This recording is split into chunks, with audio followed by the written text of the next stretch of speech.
Hey there, Layla. Got a minute to spare? I've got some thrilling news that I can't wait to share with you. Good afternoon. Sure, I can talk for a while.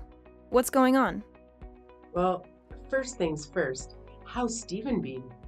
My son's been treating you well, I trust? He's a little silly sometimes, but he's got a heart of gold. And of course, I hope you're doing well yourself. You're a very smart, strong young lady, and I would hate to see anything happen to you. No worries on that front. Steven and I are just as we've always been. Nothing too dramatic to report. We're just living our lives to the fullest. That's music to my ears. In these times, it seems like everyone has a heart-wrenching tale to share when you catch up with them. But enough of that. Let's get to the exciting part. Ready for a surprise? What is it? Should I be guessing, or is this just a figure of speech? Sarah's tying the knot. You and Stephen are about to gain a new brother-in-law. But wait, there's more. She's expecting a baby. I'm going to be a grandma, and you're about to become an aunt. Isn't it just incredible? Sometimes I have to pinch myself just to make sure it's not all a dream. Wow, that is quite the news. I hope the wedding isn't too rushed for her sake. An unexpected baby is quite the life changer. Hopefully they can get married soon enough so they don't have to worry about any societal stigma. Yes, it's somewhat of a whirlwind wedding, as we used to say in my day. But what truly matters is this joyous new chapter unfolding for our family. Whirlwind wedding? Is that something I should be worried about? It sounds rather ominous. Oh no, it's just an old saying. It slipped my mind that you grew up overseas. Let me explain. Back in the day, if a man got a young woman pregnant, her father would show up with a shotgun and ensure they got married right away. Oh, wow. Well, as long as you're excited about this, and so is the groom to be.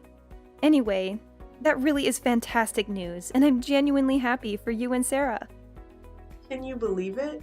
The girl's already 4 months along. They took their time deciding what steps to take next. We need to find her a dress that'll accommodate her growing belly soon because it certainly isn't getting any smaller. Oh dear. Well, I'm sure there are dressmakers who specialize in such situations. You must be over the moon about the upcoming wedding. Absolutely. There's nothing quite like seeing your daughter walk down the aisle as a bride. And I hope someday that you'll get to experience this joy too, dear Layla. Speaking of weddings, we expect you and Stephen at the ceremony. Of course, wouldn't miss it. It's such an overwhelming feeling of joy that brings tears to my eyes. It reminds me of when I first held Stephen in my arms. I can only imagine how that feels. Could you do me a favor and pass on this news to Stephen? Once we sort out all the details, I will forward them to you. You know how he struggles with texting, and I don't want to disturb him at work or during his time with you. He'll be thrilled to hear he's going to be an uncle. Good morning, Layla. How are you today? I'm still over the moon about the news. But let me get to the point. What did you tell Stephen about the wedding? He called me last night, and I was expecting him to be ecstatic, just like us. He was furious. I've never heard him talk to me like that. He wasn't just angry. He was confused and outraged even. He asked if we were joking with him. What's going on? Good morning, Tiffany. That's very odd. I didn't notice anything wrong with him. Actually, now that I think about it, I heard some yelling last night when I was in the bath, but I thought it was just the TV. Or maybe Steven getting excited over a game as he usually does. But that must have been when he called you. He didn't say anything to me about it. This is news to me. That doesn't make sense. I'm his mother, and I know when something's bothering him. All I did was share the news about the wedding with you, so something must have gone wrong somewhere. Are you sure you didn't say anything weird to him? Even by mistake? Well, I told him about the wedding and how happy you were to become a grandma, and that we were invited to join with them. That's all.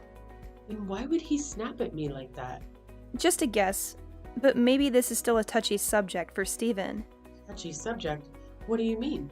All I did was tell him that Sarah's pregnant. You should be happy for her. What's so upsetting about that? Tiffany, I was hoping we could avoid this conversation, but it seems inevitable now. You haven't forgotten about the accident 2 years ago, have you? The one where we lost our baby? How could I ever forget such a horrible thing? But it's in the past now, and you both need to move on from it, especially if that's what caused Steven's reaction. You make it sound so easy when it was a very traumatic experience for both of us. Traumatic? Isn't that a bit strong? Not when I have to relive that nightmare almost every day. Remember, I was as far along in my pregnancy as Sarah is now when you hit me with your car. It's not easy for us to just forget something like that, even though we've tried therapy and support groups. While I've always been better at hiding my feelings than Steven, I don't blame him for having a hard time with this news. And for the last time, it was an accident. The car's brakes failed. It wasn't my fault. Look, whether or not it was your fault isn't the point here. It's not like you meant to hurt me or our baby. And what do you want from me? It wasn't easy for me either. The guilt nearly killed me. Tiffany, I don't care what you do with your life. You can drive a cab or race a car for all I care. You have no idea what it feels like to lose a baby inside you. It wasn't like I had an abortion or something. The baby was alive and kicking. Oh, please. We all suffered a loss that day. Don't you think I loved that car? It was part of our family for so long, and then I had to scrap it because it was totaled. How can you compare your car to my miscarriage? Your car was just a thing. My baby was alive. Yeah, you said that before. After I paid for everything, the damages, the hospital bills, the therapy sessions, I've taken all the blame for that awful accident. Can't you just let it go? Money can't fix everything, Tiffany. You left me broken, Tiffany, in more ways than one. And now, even if Steven and I wanted to move on, we can't. You know I can never have another baby. Okay. I get what you might be upset about Sarah's wedding, but I really thought it would make you happy. Can't you be happy for her? Can't you look on the bright side? And Steven, he never had a baby inside him, and he didn't lose his ability to have kids. If he's so unhappy, why doesn't he just find someone else who can give him a child? He's a man after all. That's the most insensitive thing you've ever said to me, and that's saying something. This is why he yelled at you on the phone. All right, enough of this depressing talk. I'll send you the wedding details soon. And you better be there, both of you. You need some fun and joy in your life after all this misery. Trust me. Grab a pen and paper, Layla. I have some exciting news for you. Sarah and Joshua have finally set a date for their wedding. Hello, Tiffany. I hope you're doing well. Did you find a nice venue for the ceremony? Yes, thanks to you, my dear. Remember the hotel downtown where you had your reception? The one with all the Art Deco paintings and sculptures from the 1920s? Well, they had an opening, and it's very affordable. And I know a lot of people there from when we planned your wedding, so it's perfect. Oh, I see. That will bring back some memories for Steven and me. Isn't it wonderful? Anyway, this is going to be a small wedding, so we're sending out fewer invitations. Which is fine by me. Wedding invitations can be so expensive. And it's still so much fun to plan a wedding, even a small one. It's one of the best parts of being a mother, don't you think? I suppose it is. So, when is the wedding? It's going to be the first Sunday of next month. Mark your calendar and don't forget. What's wrong? You don't have any work that day, do you? You know we talked about this a few weeks ago, but it seems like you're being very insensitive right now. What? What are you talking about? Oh, come on, not this again. How does this have anything to do with that accident that I've apologized for 1,000,000 times? You're being ridiculous, dear. Just tell me what it is. You think I'm being ridiculous? Really? You're the one who keeps making it harder for us to move on. That day you picked because it was cheap and convenient? That's the day my world fell apart 2 years ago when you hit me with your car. Oh, is that all? It's just a date, dear. Don't you think it's time to make some new memories on this day? It's not that simple, Tiffany. You can't just erase what happened. The fact that you can't even remember, it's unbelievable. Oh, please. You're impossible to please, aren't you? Maybe if you could talk about something else besides your miscarriage, you might be able to move on. Didn't they teach you that in therapy or support groups? Or did you skip that session because you were too sad after looking at your calendar? You have your whole future ahead of you, Layla. You're only hurting yourself by living in the past like this. Better be careful where I seat you at the wedding, or else your gloomy mood might ruin everyone's happiness. Living in the past? If our baby had survived, they would still be a toddler today. How can you expect me to forget that? I'm starting to wonder if that accident damaged your brain too. I had a great aunt who had a lobotomy, and she was just as stuck in the past as you are now. Move on for your own sake. Every word you say hurts me more than the last. Great, now I'm responsible for your misery too? That's really unfair of you. You're the one who's at fault here. Moving on means finding peace. And that's why I've tried not to fight with you. Even when you ignore my pain or insult me, I still try to be civil with you. The last thing Steven or I need is more conflict over something that was an accident. So there you have it. I'm full of grief and anger, but I choose to treat you kindly, even if I don't feel any warmth towards you. Well, aren't you a saint or something? Probably wanted me to praise you, but all I feel is a headache coming on. Anyway, let's drop this depressing talk or your sadness will rub off on me. I want both of you at the wedding, no matter how you feel about the date. And do me a favor, don't wear a black dress. It's a wedding, not a funeral. Howdy, Layla. Not catching you at a bad time, am I? Hi, Tiffany. And no, it's a perfectly fine time to talk as any. What a pleasant surprise. I was worried you might be tied up with work or something. Not exactly. I mean, I'm working from home, but it's not super high priority at stuff at the moment. Oh, good. I'm glad you're free. That's one less thing I have to worry about. Is everything okay? Well, Sarah and Joshua just moved into a house. Perfect to raise the baby in. And of course, it wasn't cheap. That's why I'd really like for them to have a nice wedding gift that's going to help them along the way, you know? Sure, I can understand that. Anyways, what I wanted to ask is if you still had that money set aside from the settlement for you know what. What? Well, I was thinking of putting it to good use, so we have the funds to get them something really nice and memorable, you know? You didn't spend it all, did you? I haven't spent a single dollar of it. Don't worry. I've been saving it for a very special purpose I like to call revenge. Revenge? You better not mean against me, my dear. Is there something else I should be setting my sights on? If so, I'm not seeing them. Do you even know what the word accident means anymore? Or have you completely brainwashed yourself? Besides, no matter how badly you want to hurt me, it's most certainly not going to bring your child back. All you're going to do is reopen those old wounds of yours with that kind of thinking. You say that despite doing everything you can to stop me from being able to heal properly. That's why I need to get back at you. Not to make myself feel good, but to allow Steven and I as people and as a couple to move on with our lives. As a couple, please don't tell me you've roped my little Steven into all this too. My daughter-in-law betraying me is one thing, but to think that you've turned my son against me? I didn't turn him against you. You turned yourself against him with your horrible mindset, words, and actions. I'm the wounded one, but you've hurt him badly too.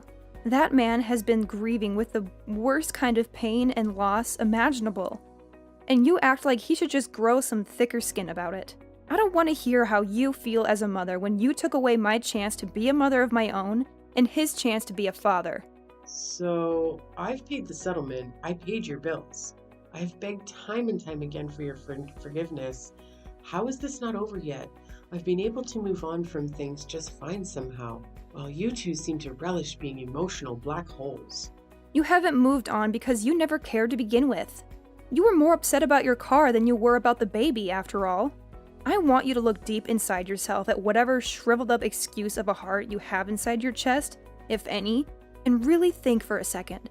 Do you honestly believe that to me, as the years would be enough time to erase the pain caused by losing a child?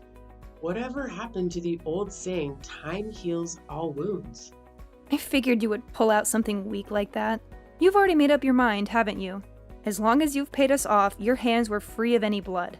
That's what you think, isn't it? Well, newsflash, Lady Macbeth. You might as well have just wiped your hands with a fat stack of cash and tried to hand it off to us. So no, I don't want to wipe my tears with your blood money. And I didn't even want to use it at all, unless it was to get revenge on you. Why do you insist on going on and on about revenge? Enough posturing. If you want to run me over yourself to set things straight, then just do it already. Don't worry, I've got bigger plans than just making you live through my pain. Besides, I don't want to pay your hospital bills.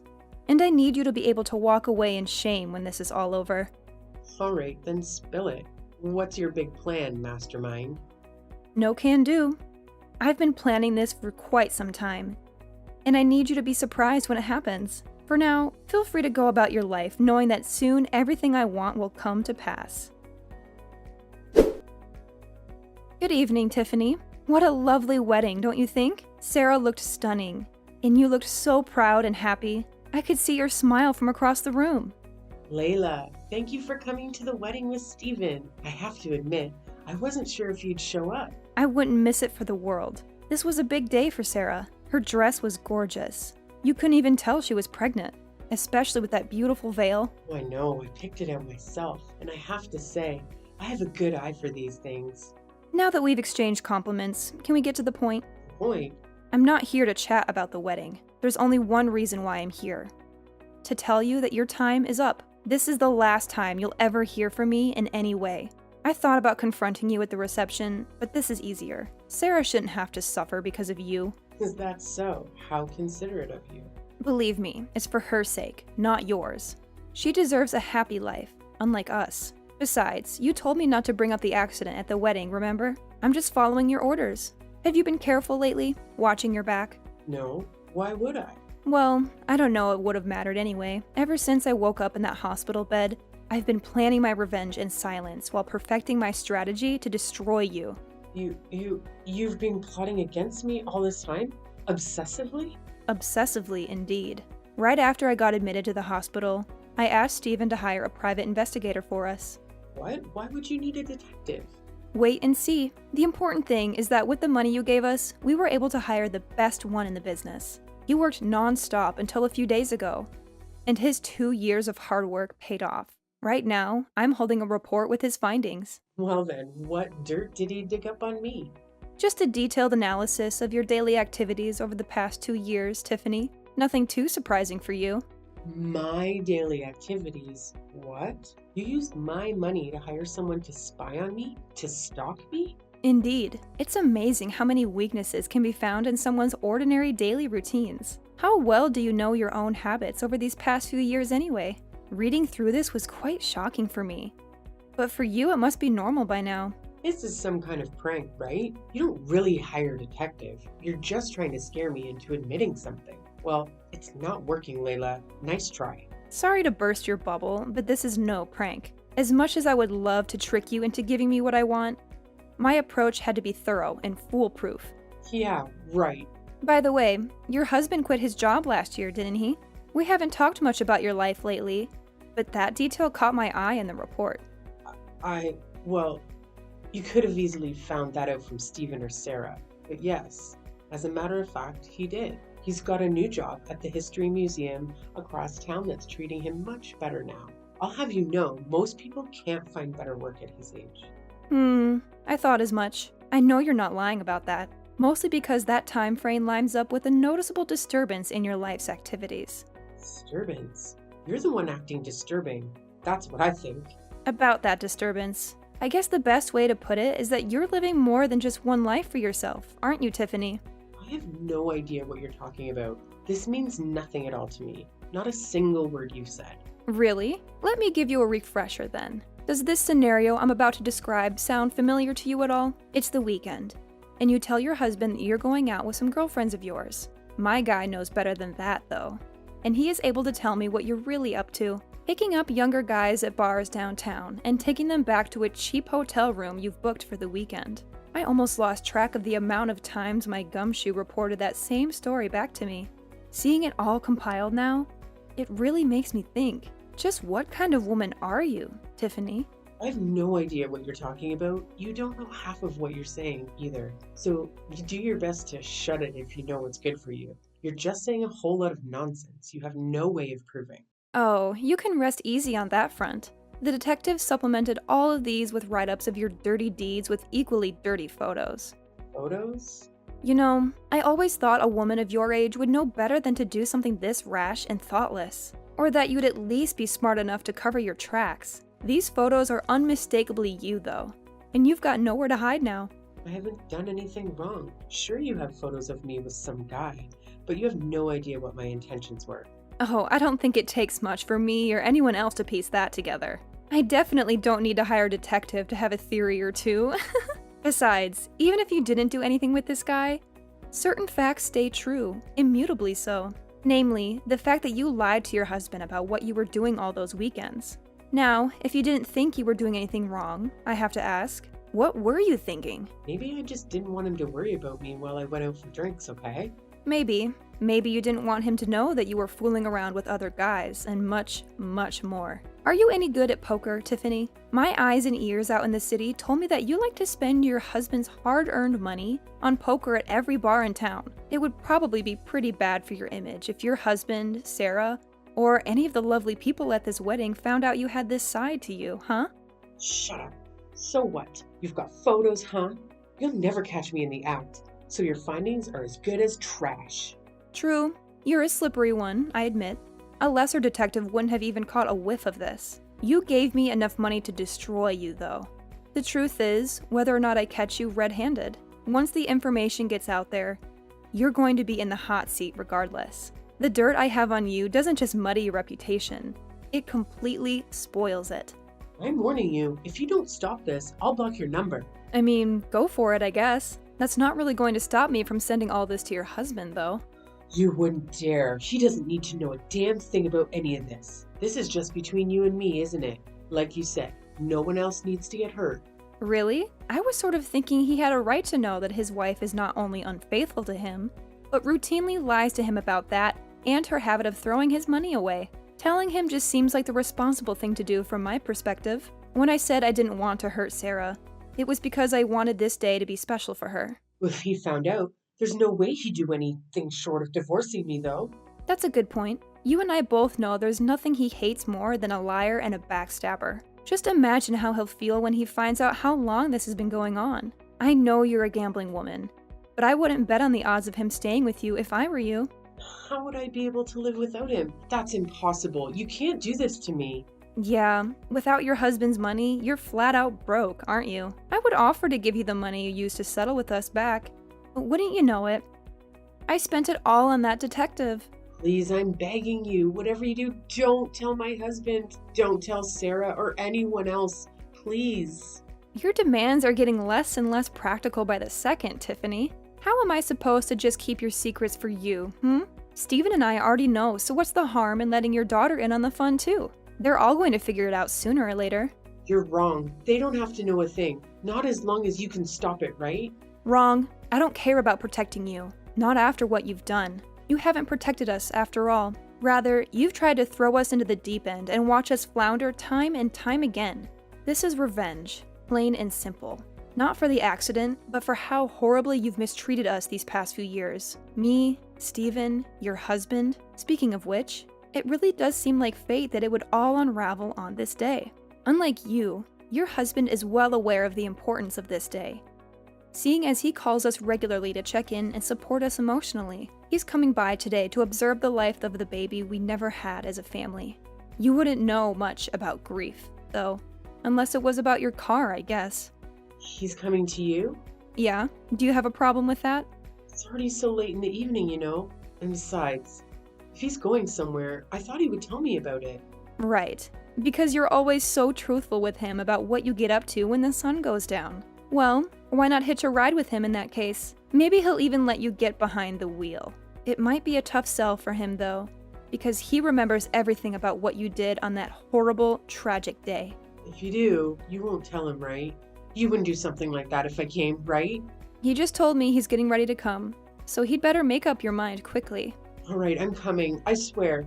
Please, whatever you do, just don't tell him. I'm begging you.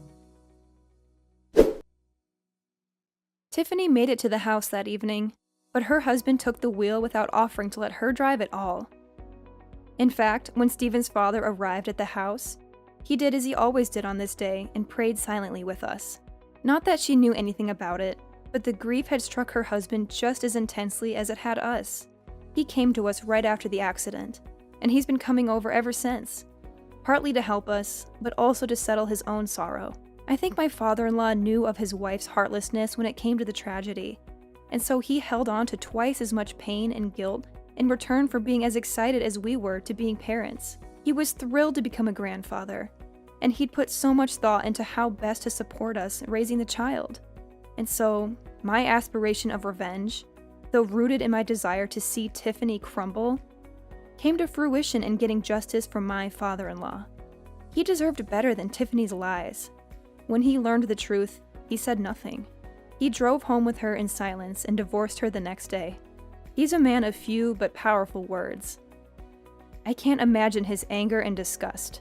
He called me a few days ago to say the divorce was done, and Tiffany was living in a dump near her poker clubs. We gave him and his lawyers all the evidence we had. She didn't even fight back. Now he, Stephen, and I are free of her dark shadow.